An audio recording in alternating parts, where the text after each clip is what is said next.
नमस्कार दोस्तों, छत्तीसगढ़ की ताज़ा खबर में तो इस समय एक बड़ी वारदात सामने आई है। सिद्धि हासिल करने गुरु को मारा और खून पिया, नदी किनारे मिली अधजली लाश की कहानी। एक साधु ने चेले को बहकाकर कराई हत्या। छत्तीसगढ़ के धमतरी जिले से खौफनाक वारदात सामने आई है।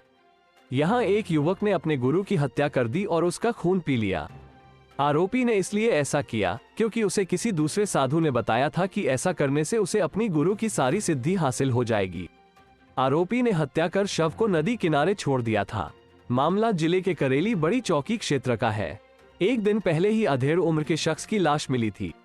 आसपास के लोगों ने उसका शव देखा था, जिसके बाद से ही पुलिस इस केस में जांच कर रही थी। अब पुलिस ने आरोपी को गिरफ्तार किया है।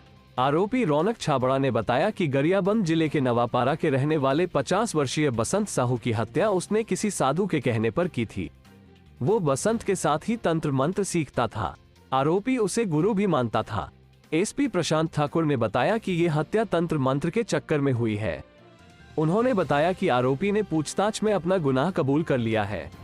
रौनक छाबड़ा ने बताया कि उसकी रुचि तांत्रिक विद्या में थी।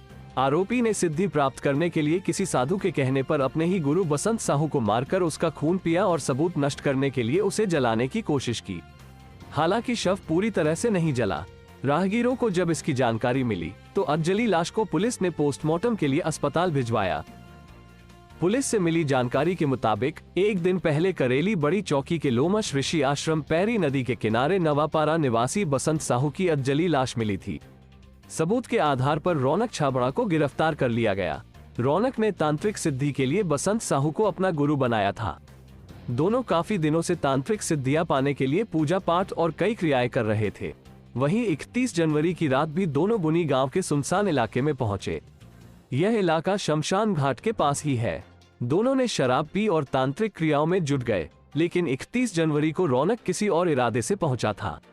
दरअसल रौनक को किसी साधु ने यह बताया था कि अगर अपने गुरु के खून को पी जाओ तो उसकी सारी सिद्धियां एक बार में ही हासिल हो जाती है। इसलिए रौनक छाबड़ा ने सिद्धि पाने के लिए गुरु की हत्या की योजना बनाई। इस योजना को उसने 31 जनवरी की रात अंजाम दे दिया। उसने अपने तंत्र गुरु बसंत साहू के सिर पर डंडे से वार किया। तड़पते हुए बसंत साहू के खून को आरोपी ने मिट्टी के दिए में बड़ी ही निर्ममता से पिया। इसके बाद उसकी हत्या कर सारे सबूत नष्ट करने के इरादे से उसने बसंत साहू के शव को जलाने की कोशिश की और वहां से चला गया।